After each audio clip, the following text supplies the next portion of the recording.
Hi, and welcome to Civs 101, the show where historians discuss Sid Meier's Civilization series. I'm your host, Bob Whitaker. On today's episode, we'll be looking at the English, who are led in the base version of Civilization 6 by Queen Victoria. The English are one of the original 14 Civs of the Civilization series, and represent an obvious inclusion in a game about empire building. Indeed, most of the Civilopedia entries related to topics such as colonialism and imperialism make mention of the British Empire in one form or another. While the term civilization is most commonly associated with ancient Greece or Rome, the mechanics of the Civilization series focused on exploration, expansion, exploitation, and very often extermination reflect a perspective heavily influenced by the modern deeds and misdeeds of the British. To help me consider the English in this game, I'm joined on this episode of Civs 101 by Dr. Alan Allport. Dr. Allport is a professor of history at Syracuse University, and he specializes in the history of Britain in the period between the two world wars. His most recent book, Britain at Bay, was published in 2020. Alan, welcome to Civs 101. Bob, thanks very much for having me. So, Alan, what is your experience with the Civilization series? I know in preparation for this, you said that you had played previous entries of this series. So I'm curious, what is your experience with Civ, and what do you make of the way, in general, of how it presents the past? Well, my experience with Civ goes all the way back to the original game, which I must have played round about 1993 or so on the family. This was back when I lived with my parents in many years ago, and there were a family PC, and I remember pulling all-nighters playing it rather surreptitiously at the time, because I was deeply addicted. I deeply caught the bug with Civ 1, was fascinated by it. And I've played all the subsequent versions since, including colonization, up to the present version, Civ 6, which is actually the version which I've played the least and I'm least familiar with. And I think there's probably a couple of reasons for that. I mean, one is simply heading into middle age with a very, very busy family, lack of time. And partly, I suspect, because, to be honest, I may no longer care quite so much about it. Simply because I think now in the 6th version, there is an element to Civ which I feel is getting a little bit samey, with more chrome piled upon more chrome. And while I admire the technical excellence in many ways of the latest version of the game, I do wonder whether it is time to reconsider a little bit some of the fundamentals about how it works, which is something perhaps we can get into more detail a little bit later. Much of my earlier fascination actually wasn't so much because of the game per se, but because of a fascinating book which was published in 1992 called Civilization or Rome on 640k a Day. I don't know if you know this book, but it was written by two editors of Computer Gaming World, Johnny Wilson and Alan Emmerich, and it was one of the very first independent strategy guides for any kind of video game. But it was an inspirational game manual that did something that certainly the vast majority of game manuals just never even try and do, which is that it did the obvious things. It sort of told you how to play the game, and it offered tips, and it went into some of the cheats and exploits and things that were available in the original version of Civ. But it also meta-analyzed and critiqued the historical assumptions behind the game with a sophistication that I've never seen before, which actually made the book an interesting historical text in its own right. So, I mean, just one example that comes to mind is the way that Wilson and Emmerich talked about religion in Civ. And in many ways, although the treatment of it has become more detailed and a little more sophisticated, religion still works in very much the same way in the latest Civ, which is that religion is perceived as being a top-down force for social control. It's a way of keeping. It's the classic opium of the masses. rather than as a potentially a source of resistance and fissure, as it's often been historically. Religion has not always brought people together, obviously, and within the same civilization, it's sometimes brought them apart. And this was the kind of thing that Rome on 648K a day talked about. And I think that is part of what sparked my imagination about Civ, about the way that it was it was both a game, but also a kind of ongoing discussion or critique about the process of history itself. The game models the tension between contingency and determinism, which is inherent, I think, in thinking about real life historical development and change. I've often thought that the motto of Civ ought to be the very famous quote that Marx gave in the 18th Brumaire of Louis Bonaparte, which I'll quote for you, which is, "Men make their own history, but they do not make it as they please. They do not make it under self-selected circumstances, but under circumstances existing already, given and transmitted from the past. The tradition of all dead generations weighs like a nightmare on the brains of the living." It's a wonderful quote. And that, to me, in many ways sums up the way that Civ works. I mean, on the one hand, there's the appeal of the almost total terra incognita that you have on the starting turn, when you have that blank screen, almost all the world totally blacked out, except for your settler unit and the area immediately around it. And it seems as though there are infinite possibilities.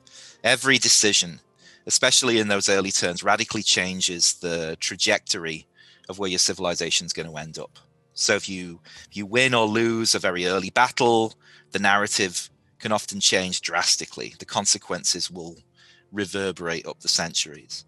And there are counterfactuals galore, obviously. I mean, it's a game of counterfactuals, isn't it? Easily explored using the save option and the reload option. If you tried something and it didn't work out, then go back and have another go and change the variables. And that sort of represents the element of history that appears to be pure human agency. It's all about the way in which we can make our own history. But on the other hand, as Marx said, choices are constrained by the situation that you start yourself off in. So in the same way with Civ, are you on a coastline? Are you in the hinterland?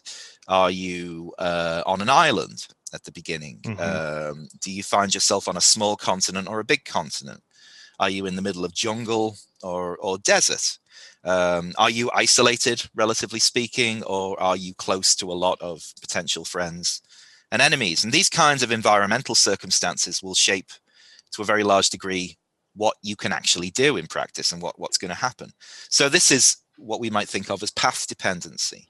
Yep. The further and further you get into the game, the situation that you find yourself in is shaped by the choices that you made earlier on and the circumstances that you found yourself in, and your options will narrow as you go further along. This is sort of the guns, germs, and steel view of history, I guess, which is Jared Diamond's book, which is a book which isn't very fashionable these days, has received a lot of criticism, quite fairly, I think, but also captures something of the role that geography and botany and climate and these other kinds of sciences exert on historical development. So as I say, the two things in Civ, contingency and determinism, are in tension in the game. And I think as a historian, and you may have found this yourself as a working historian, you find that they're in tension in the historical method as well. Mm-hmm. Absolutely. And I think that, the kind of points you've laid out here, they reflect, for better or worse, kind of a popular conception of world history. And, this really reflects the original intention of Sid Meier when he was developing the first version of the game. He often says that he created the first game using the histories that he found in the children's section of the public library. Right, so it's very kind of built upon, what you might call geographic environmental determinism, but then also kind of playing upon counterfactuals, which I think the counterfactual part of it really lends itself to a game setting.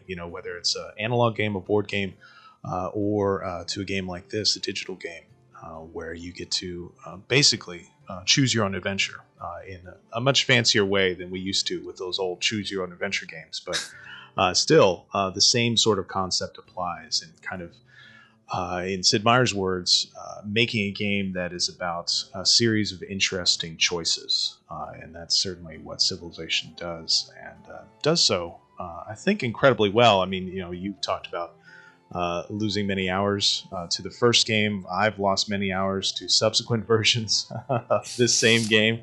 And it's a game that I still find so enthralling, even though, as a history PhD, a historian, I often, know much better than the game, and feel as though it takes some wrong turns with that history. It's still a very interesting, compelling product.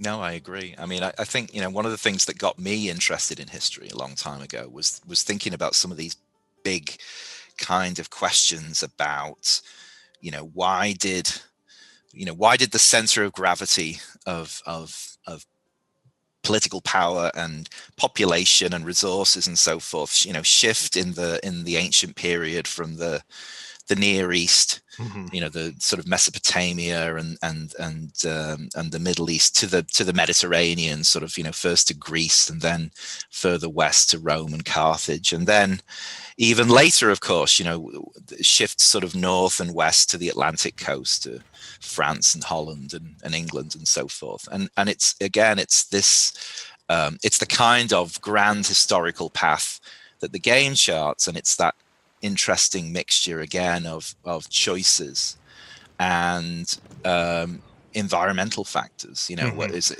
How important is it that that the Atlantic Ocean existed, and the differences between the Atlantic and the Mediterranean in terms of possibilities for exploration and resource acquisition and things like this. And Sid Meier completely nailed the concept of the just one more turn thing, which I think we all, if anyone who's played a lot of Civ will sort of recognize in that the game it's hard, but it's not impossible, and you always feel as though, well, I'll just get this done, I'll just build this particular great wonder, or I'll just finish this war, and then I'll call it a day, and then and then when you've actually done that, you think, well, let me just see if I can just take this a few more turns and so on, and then you end up doing like I did with Civ 1, and you look at your watch and you realize it's 4 a.m. in the morning. So getting to our subject for today, let's talk a little bit about how the English are depicted in this game. So Victoria here is the default leader of the English in Civ 6, and she's a pretty common figure in historical video games more generally. You can think in particular of Paradox titles. Victoria 3 was just announced, so very common figure when it comes to video games set in the modern era. But past leaders for the English in the Civilization series have included Elizabeth I, Henry VIII, Henry VII, and Winston Churchill. So I'm wondering, what do you make of Victoria as a representative figure for the English? And furthermore, can you think of any other potential leaders for the English Civ? Right. I mean, for me, Victoria is something of a newcomer, a sort of an interloper, because for most of Civ's history, the English, of course, were led by Elizabeth I. Victoria had kind of popped up briefly in Civ 4, along with Churchill, who kind of made a kind of cameo appearance there. I mean, I think what obviously connects both Elizabeth I and Victoria is that they're both female, and the designers were clearly seizing on an opportunity to introduce a bit more gender diversity in the core leader group, which I think was a bit easier for England than it might have been for some of the other core Civs. So the Mongols, say, or the Zulu or something like that. I mean, I know from some of your previous guests, not impossible to find potential female leaders, but it's a little bit more complicated. So one can't help but applaud, of course, the idea of trying to create a little bit more gender diversity there. Queen Elizabeth I, I suppose, in some ways would be a more appropriate English leader, quote unquote, in that she was actually English and Queen of England and not much else at the time, whereas Victoria's English qualities are somewhat debatable. She was, of course, first and foremost the monarch of Great Britain, the United Kingdom, rather than England exclusively, as well as needless to say, Empress of India and the Empress of a worldwide empire. And personally was not particularly English. She was born in England, but her mother was German. Her father was half German. And so in some ways, her connections with Englishness are a little bit tenuous. I suppose both Victoria and Elizabeth were chosen as well because they represent what are popularly believed to be golden ages for England / Britain. With Elizabeth, it was the defeat of the Spanish Armada, Francis Drake's circumnavigation around the globe. It's a great era of the late 16th century, great era of cultural fertility through Shakespeare and Marlowe and so forth. For Victoria, you've got the Pax Britannica, the Imperial Pax Britannica, and the Industrial Revolution in the mid to late 19th century. In terms of power politics, Victoria's reign, certainly the midpoint of Victoria's reign, so if you were thinking about the 1860s or 1870s or so, seems to be a kind of appropriate moment for thinking about Britain at being of its relative height of power. It's probably got its best claim to be top nation, as 1066 and all that would have called it. Elizabeth I is actually a little more questionable. I mean, it's certainly it's a long reign which is looked back on very fondly, although England's claim to be a great power in the late 16th century very debatable. Yeah, very debatable. Yes, although but certainly very resonant in Anglophone memory. You asked about alternative leaders. I mean, so you mentioned a couple of that had already cropped up. I mean, Churchill, I suppose, is the one that everybody sort of automatically seizes on. Though I can understand why the game has not, on the whole, made a big deal out of him, because he's perhaps a little bit boring as a choice, in that he's very much like a lot of other 20th century male politicians. So he's a little bit sort of cookie cutter in that way. Some thoughts I had were about some potentially neglected political leaders, even if we think about just sort of conventional political leaders. Henry V would be a choice which would represent a very different kind of potential trajectory for English power in the game, actually, which is perhaps something we can come back to. Edward the Confessor is a possibility. One of the last of the Anglo-Saxon kings, who was in the medieval period, was regarded by many of his successors as being the ideal king, as a very powerful spiritual leader. Or for that matter, somebody like Alfred the Great, who is the only English monarch to have been rewarded with that title, the Great. In many ways, it could be argued as being the creator of the English nation in lots of ways.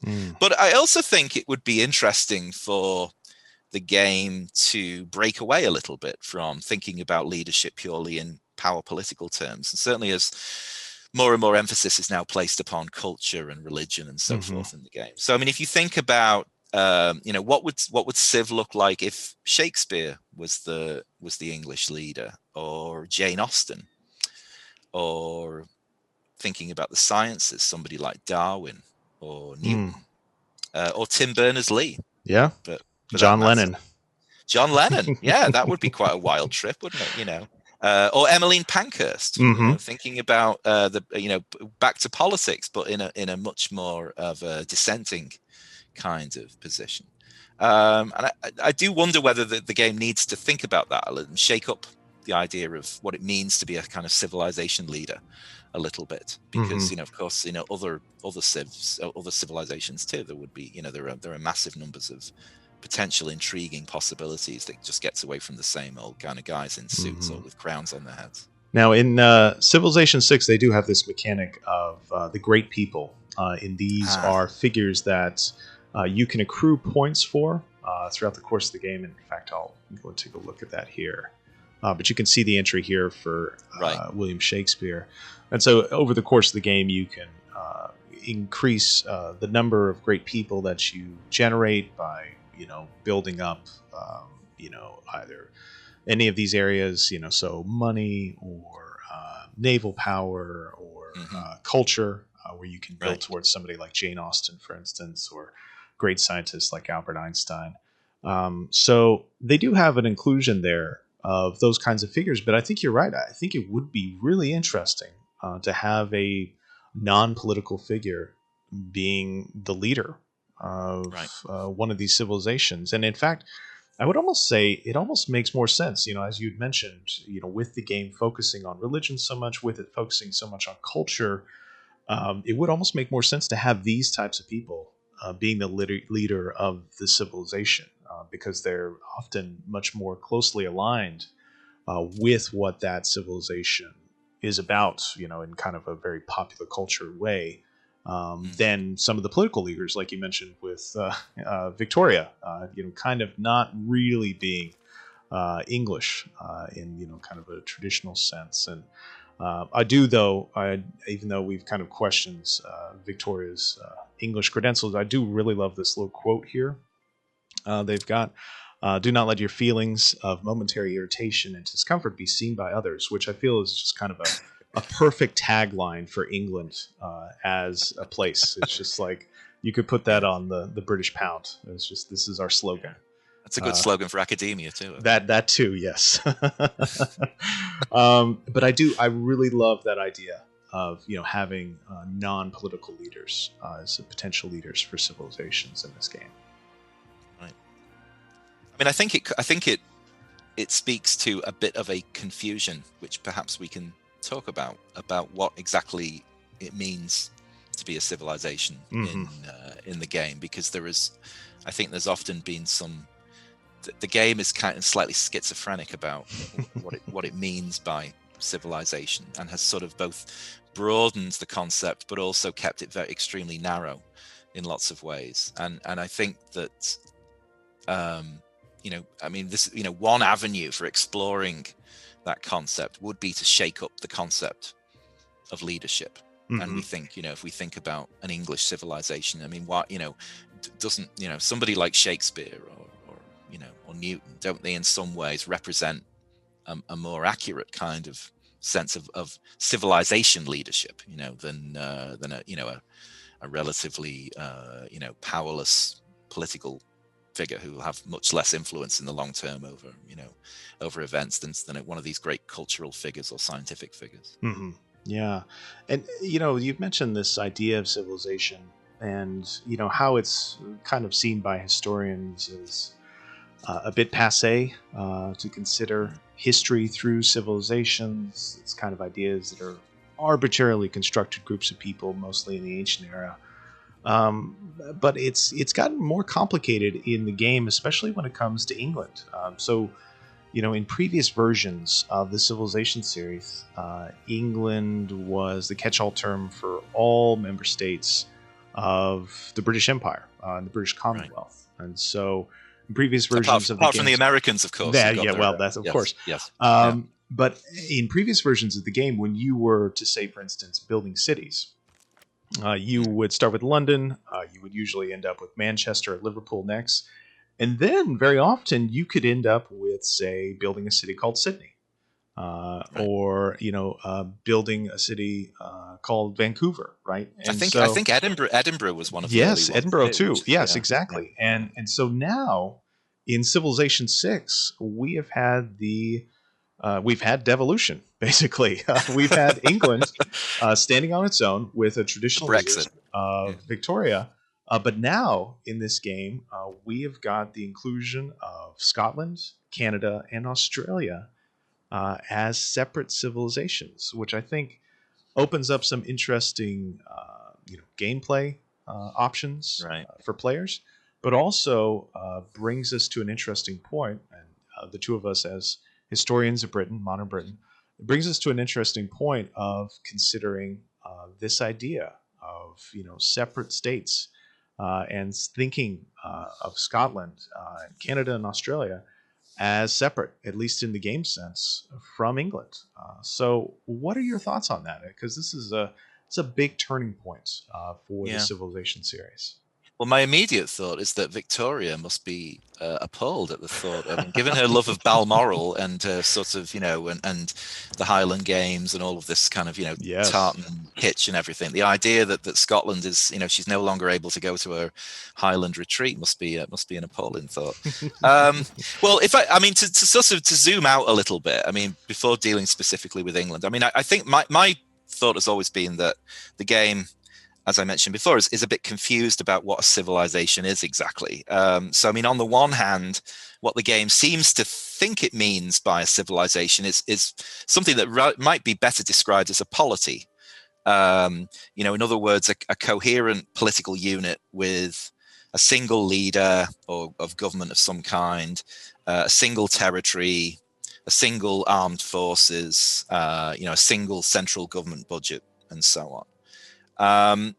And yet, on the other hand, parallel to that, there's always been this sense of, for example, if you think about the Greek civilization in the game, there's all, you have Athens and Sparta and all of these other, states, which were, of course, were independent city states, often at feuding independent city states, all together as the same civilization. And in that sense, civilization doesn't seem to be so much about representing a historical policy, but more about a shared culture, a shared language, values, art, and philosophy, and so on. The idea that, although the Greek city-states were all politically divided, they nonetheless represented some kind of coherent unitary civilization, and they recognized themselves as all being part of that civilization.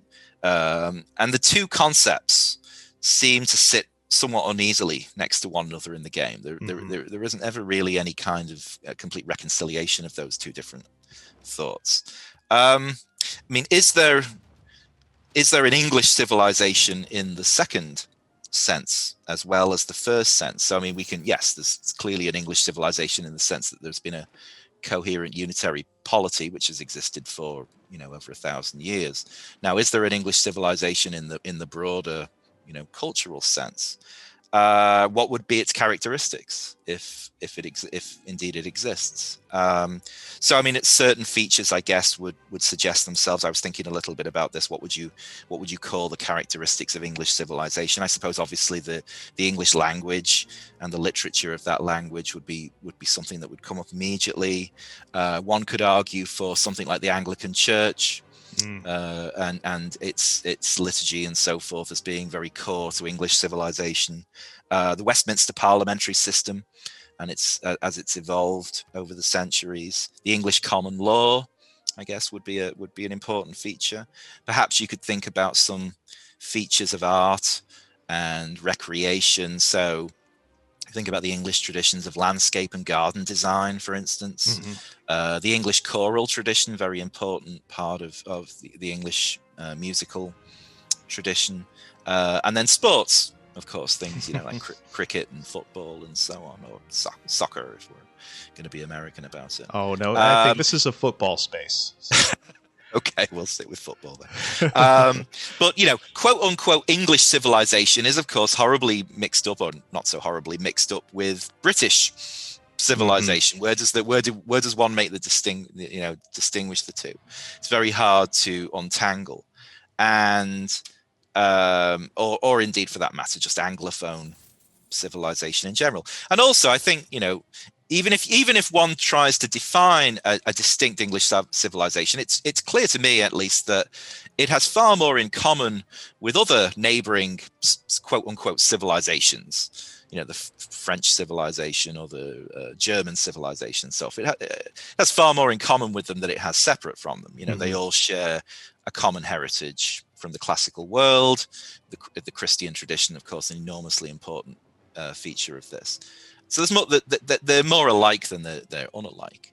And of course, English civilization has also borrowed from far off civilizations too. So if we think about the influence of South and East Asia on English civilization through things like tea, through the civil service, which was originally inspired by the Chinese model, and the use of non-European words in the English language, pajamas and bungalows and all kinds of stuff. I don't actually think that Civ the game models this very syncretic evolution of culture very well, to be honest. I think it considers civilizations to be far too sort of hermetically sealed off from one another, rather than as kind of blends of different ideas. And we think specifically about the way that Civ treats the English civilization. It emphasizes England as a seagoing, expansionist, commercial nation. And through the series, through the different versions of Civ, this has been a common refrain. So many of the unique units and buildings and bonuses and so forth that the English have been related in some way to maritime expansion. Yeah. They've had the man of war, which was a kind of specialized frigate. I believe that there's now the Sea Dog. Yes, I see it on the screen there, which is the kind of super pirate ship. You've had dockyards. You've had an English inherent movement advantage at sea. I don't know if Civ 6 currently reflects that, but in other versions, the English have been able to travel faster, at sea. You've also had commercial buildings like stock exchanges and things like that, which to sort of represent the idea of the growth of free market capitalism. So the game is obviously incentivizing the idea of playing England as the center of an overseas empire connected with oceanic movement. So much so that I think certainly in previous versions of the game, there was sometimes not much point in playing England if it turned out to be, if you started the game and you found yourself landlocked in the middle of some vast continent, that movement advantage at sea wasn't going to do you much good, at least in the short term. And so I think there was a powerful temptation just to reload the game and have another go. Absolutely. You could dominate some big lakes, but that would be about it. Yes, right, exactly. Yeah, but that's Lake Baikal or something. Yeah, but I mean, built into this is the idea that, of course, that England was always destined to take this particular historical route of seagoing imperialism. And the choice of leaders, of course, reflects that too. Elizabeth I and now Victoria, imperial, Atlantic and worldwide leaders. Now, but it does raise the question about was this inevitable? Was England always destined to have a trajectory that was primarily naval or oceanic or seagoing? Yes, it's on an island, but then so is Japan, which for most of its history was not a particularly important naval power. So there's nothing inherently about being on an island, which means you have to you have to go in that direction. And I would say, pre 1550 or so, it's not at all obvious that England was going to become a big naval or imperial power. If you'd looked at that period then, you'd looked at Spain, you'd looked at perhaps the rising Dutch power, but you wouldn't necessarily have thought of England as being the center of where, world trade and commerce and colonial expansion was going to take place. If you looked at an earlier England, and this is where I think it's interesting to think about alternative kinds of English trajectories. So if you look at the period from, say, between the Battle of Hastings and about 1500 or so there's 400 odd years.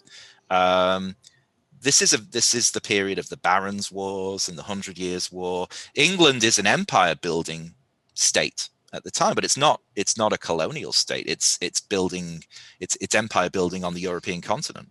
It's the aspiration to try and conquer France and Western Europe, and it's intriguing to wonder. So if this had succeeded, if King John hadn't gone and blown it all in the 1200s, or if Henry V had not died so soon after Agincourt and so on, and the English had been able to hold on, the English polity, and perhaps for that matter the English civilization, would have evolved into something quite different, which would not have had its worldwide colonial character. And I guess that's something you can't quite do in civilization. It's sort of baked in a bit too much, the traditional route. And I guess again that is one of the criticisms I think you could have of the game, the kind of determinism that's sort of literally coded into it. I think they're trying a bit to get away from that determinism with new civ leaders. We've got Eleanor of Aquitaine here, who can be a leader for either England or for France, and it kind of breaks up the static notion of civilization in this game. She can be a leader for either civ, but then also I think it gets to some of this idea of what you're talking about with English empire building in Europe instead. And so there's a little bit of, if I don't know how many players actually think about this, but there is a little bit of a notion of historical contingency there. If you were to consider the kind of perspective of Eleanor on the perspective of Victoria, it's kind of two very different time periods, but then also two different notions of English power. One focused very squarely on the continent, with Eleanor, but then with Victoria, worldwide expansions. And you can see this a bit in their agendas here. So we've got Eleanor focused on populous cities, and then a detailed approach focused on great works, and then loyalty. And then with Victoria, obviously, we've got the sun never sets, a little bit on the nose there, I think, and then projecting British power across the globe. And interestingly here, this might turn us into our next topic, but they've got a mention here in the detailed approach. This is kind of an offer to the players from the developers as to how to play Victoria. And it mentions here that you have your kind of high point in the industrial era, which is where I am right now.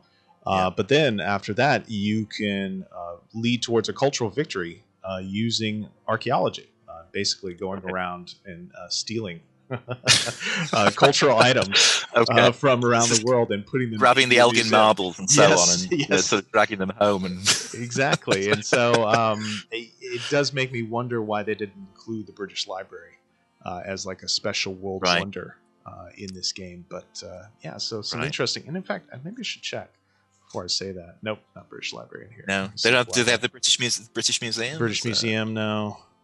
Okay, that's interesting. I don't see it. No. Yeah, so that's too bad. But I want to say it was in previous games, like Civ 4, Civ 5. I'm sure it was. Yeah, I'm sure it was. Yeah. And I mean, as they've introduced the idea of tourism and sort of this culture development. Yeah, I mean, in previous versions, you've been able to kind of do this Indiana Jones thing of going out and Howard Carter thing of going out and sort of strip mining the world for goodies, and then then everybody comes back to go and see them and drink, goes to the gift shop and so on in the British Museum and the in the tea room there, and you win that way. Yeah. So our next question comes from our Patreon patron named David Schroeder. David asks, what do you make of the ongoing discussion of England's colonial legacy, especially in the context of the Civilization series, which encourages players toward empire building? Gosh, that's on the nose, isn't it? It's a good question, David. I mean, I think, to talk just generally for a moment about Civ and imperialism, I think the game can be rightly criticized for taking an altogether too benign view of imperialism as a historical phenomenon that is natural and inevitable and perhaps even necessary or justifiable. And this is something that's existed right from the very beginning and since the very first version of Civ. And the player is never really confronted with some of the consequences of imperialism, particularly the moral consequences of imperialism. So, of course, famously, the game has never really touched with a barge pole slavery, or has never really, nor did colonization, of course, which was even more of an egregious omission in lots of ways. Dealing with the the European settlement of North America. Genocide, and one only has to think about the experience of this, of Tasmania in the the 19th century, or just recently the German government has just made, I believe, is going to make official compensation payments for the treatment of indigenous peoples in Southwest Africa in the beginning of the 20th century. And then, the destruction of native cultures, the environmental destruction throughout the colonial world through capitalist development and so forth. The game just doesn't take this very seriously. There is very little incentive in Civ not to empire build, particularly, especially from a moral or an intellectual point of view. I mean, there might be some practical reasons not to overly expand, but there's never really a sense that it's just not a good idea. It's just a bad thing to do inherently. The game doesn't include anti-imperialists to contend with in your own polity, though there's certainly a factor in real life history. There was never a period, contrary, I think, sometimes to popular belief, there was never a period in which the British Empire was not a controversial idea within Britain itself. That the idea of imperialism was always, contested about whether it was a good idea, whether it was a moral idea, and so forth. It did occur to me it would be fascinating to have a kind of Civ in which somebody like John Hobson, the author of Imperialism at the beginning of the 20th century, so this political economist who writes this book, who sort of says basically that empire building is just a huge con that's run by the ruling classes. If he became a great person and sort of had an influence on your civilization, or a Richard Cobden, from the 19th century, arguing for free trade rather than empire building. But we don't really get any of that in Civ as itself right now. Now, of course, English/British imperialism always argued that it was a different kind of imperialism because of, to some extent, that's what empires do, isn't it? They always say that, well, we know all the other empires are bad, but we're different. We're the good empire. But the argument that was made for British imperialism was that it had a different goal in mind ultimately, or at least this is sort of the way that British imperialism evolves by the end of the 19th, the beginning of the 20th century. The goal of empire was not perpetual control from the homeland, but instead it is the idea of trusteeship, a gradual education in self-government until all the territories and the peoples of the imperial world coexist as friendly, autonomous partners. And of course, this is the founding of the kind of Commonwealth ideal. Now, whether all of that was truly sincere or not is, of course, deeply debatable. But the British came to congratulate themselves on the idea that their empire's retreat in the 20th century through the process of granting independence to former colonies, especially after 1945, was really the culmination of the imperial mission. This is where it was supposed to end up. Yeah. It wasn't scuttling the empire. It was a victory. It wasn't scuttling the empire. No, this was handing over the reins of power as it was always intended to be. At least that was the claim. And the evolution of an empire like that can't really be duplicated, at least in all of the civs that I'm most familiar with. Your empire certainly in Civs 1 to 5 anyway, either remains tightly controlled from the metropole or it collapses, in a very unhappy kind of way. There's no middle ground.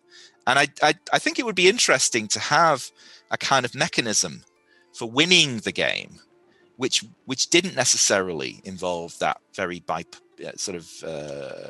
bifurcated view. So, what would it mean to win the game by having an empire which peacefully dissolved at the end, which actually, that sort of all of its territories gradually and happily gained independence and lived in harmony with one another. Now, okay, whether that's an accurate view of what happened to the British Empire, of course, is a different question. But it would be a different way of thinking about empire particularly in the kind of in its later stages, about what the point of empire is, which I don't think the game explores a great deal. Yeah, I think you're right. And just over here, there's a menu, world rankings, and this shows you briefly the various victory conditions for civilization. Now, these victory conditions have largely existed since the series started.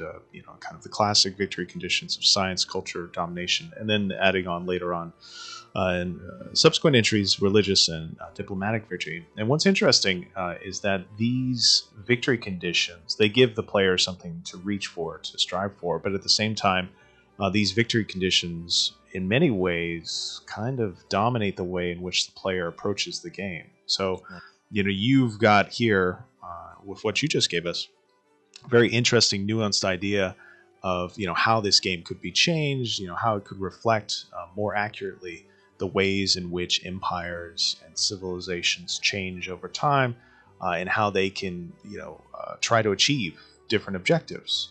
But when it comes to the Civilization series, it's largely dominated by a focus on these victory conditions. And in order to achieve any of these victory conditions, you really do have to build a large empire and maintain it against all comers over the course of the entire game. And so I wonder if the way to fix civilization or a way to change it is maybe to try to move away from these victory conditions, because I think they kind of dominate the way in which the player approaches the game.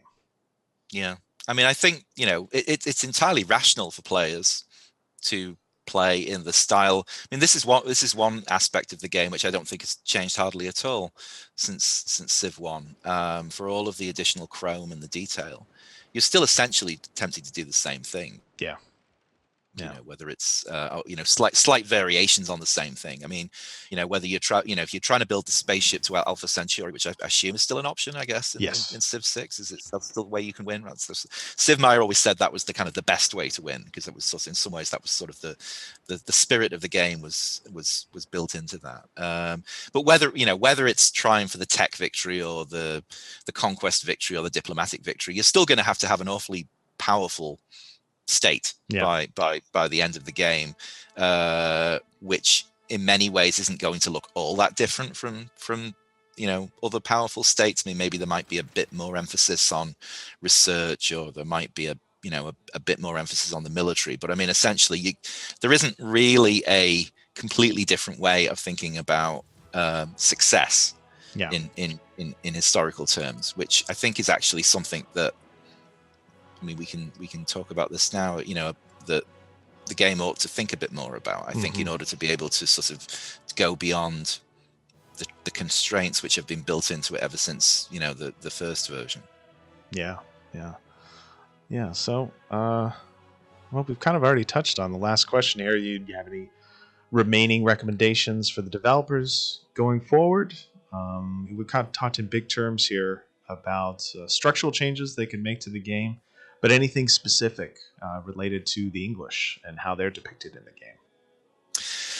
Well, I mean, thinking about the game in general, I think it is still dominated by a particularly Western and specifically, I think, American centric view. Although you could argue that it's as you mentioned in the introduction, it's very English centric, Anglophone view of historical evolution and progress.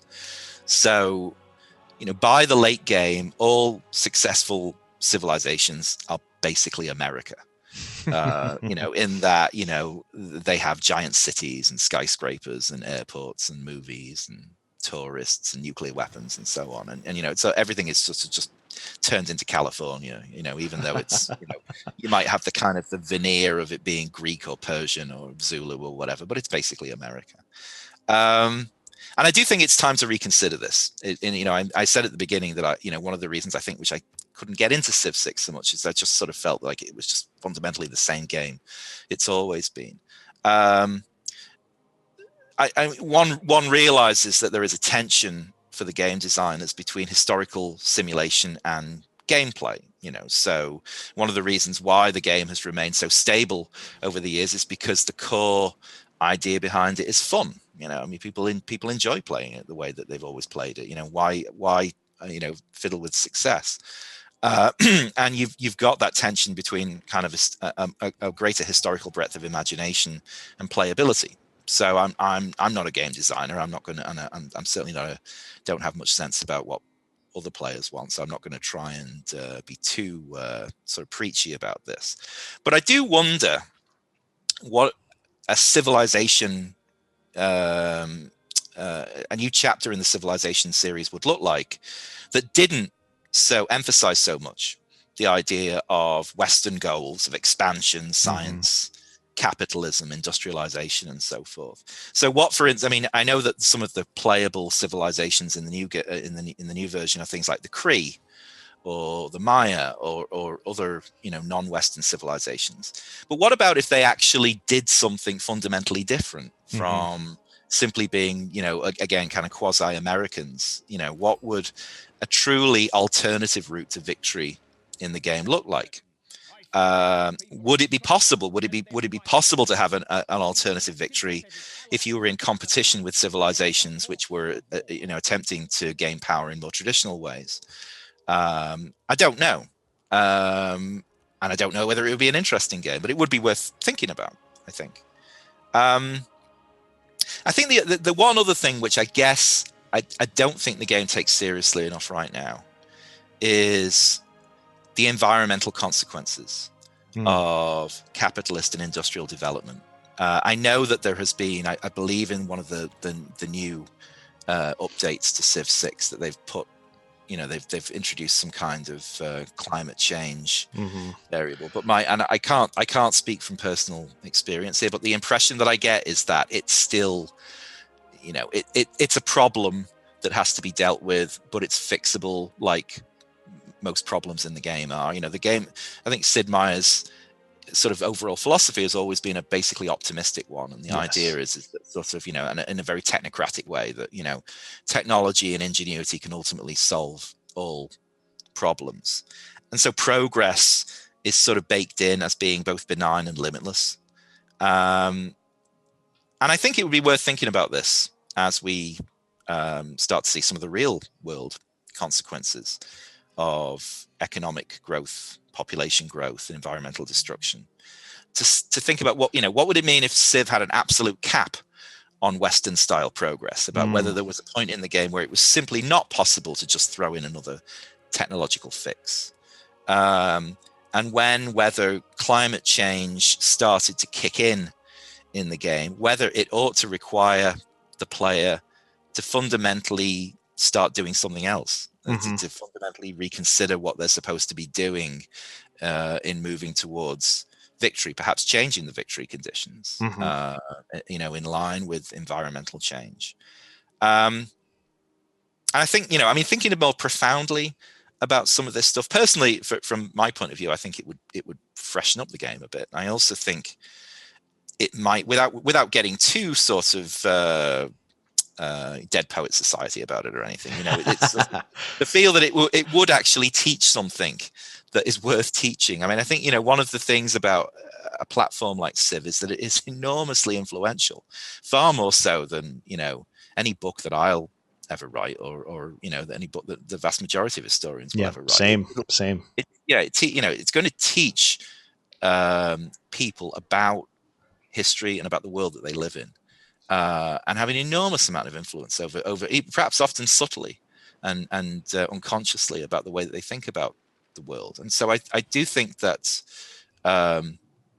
thinking about challenging some of the assumptions which have long been baked into the game would, I think, be very interesting, given the audience that it's kind of acquired and the potential that it has for something that is truly educational. Yeah, I think it's interesting you bring up the issue of climate and climate change. This is something that was included in the Gathering Storm DLC, but in the amount that I've played so far, it is, like you've mentioned, kind of a momentary inconvenience, and really something that, at least until you get to the modern era, where you're dealing with CO2 levels and global temperature, is not really something you have to worry too much about. I do appreciate the fact that they've got things like volcanic eruptions and hurricanes and major floods, but really they don't cause that much damage or that much devastation. And it's a bit more like encountering a pebble in your shoe rather than running into a boulder. But I would say this kind of momentary inconvenience, this kind of reflects Sid Meier's original design for the game, in which he often said that he had included things like environmental disasters and, as you had mentioned previously, uprisings within your own polity that you had to deal with. But for the most part, the playtesters found this incredibly frustrating, and they refused to keep playing, right? If they would lose that much progress for something they felt like was outside of their control. So I wonder if the game itself, the way it's designed, is kind of antithetical at a very base level to this kind of more nuanced version of the past. I don't have an answer for that, but I would say, just kind of wrap things up here. And as you'd mentioned in your comments, I would say that this game does do a lot of good when it comes to helping players think about what we might call the longue durée of history, thinking about environmental determinism, thinking about these issues related to the ways in which nation states, civilizations, whatever you want to call them, the ways in which they develop. It's a fascinating piece of popular history, and one that, like you said, has a lot of influence, and certainly played a role in my becoming a historian. So it can't all be bad, but it would be nice to have some more nuance, some more variation with a formula like you've mentioned. I think that it's become pretty static. Well, in some ways, I feel like a bit of a humbug, because I'm sort of sitting here demanding all of these things, and then if Firaxis actually did all of this and changed the game, then for all I know, I might well turn around and say this is so boring. Let me build empires again. That's what I wanted. Why did you change everything? So. I do understand. I do take the point, that there are reasons why the game has developed in the way that it is, and the reasons why it's remained so. It's so rare, isn't it, to have a game that is now, goodness knows how old now, 30 years old, and still with this, and still has this compelling idea to it. I do wonder, in answer to the other point that you made, about. I'm of that generation then, who played this game when I was in my early 20s, and now I'm old and weary and, into a career. I wonder how many people who maybe became historians or archaeologists or even geographers, or, I wonder how many of them played Civ, Mm-hmm. I wonder about the influence that it actually had on people's subsequent careers in some cases, and their interests, because it's certainly, I'm sure with yourself and with lots of people, there's a lot of sort of cultural factors and influences that I think that drew me towards my career, but I definitely think Civ would be a part of that. Mm-hmm. I think it played a non-trivial role, in sort of getting me interested in the kinds of questions that historians are interested in. Yeah. Well, on that more positive note, I think that does it for this episode of Civs 101. Alan, thank you so much for joining me. Oh, you're welcome. I enjoyed it.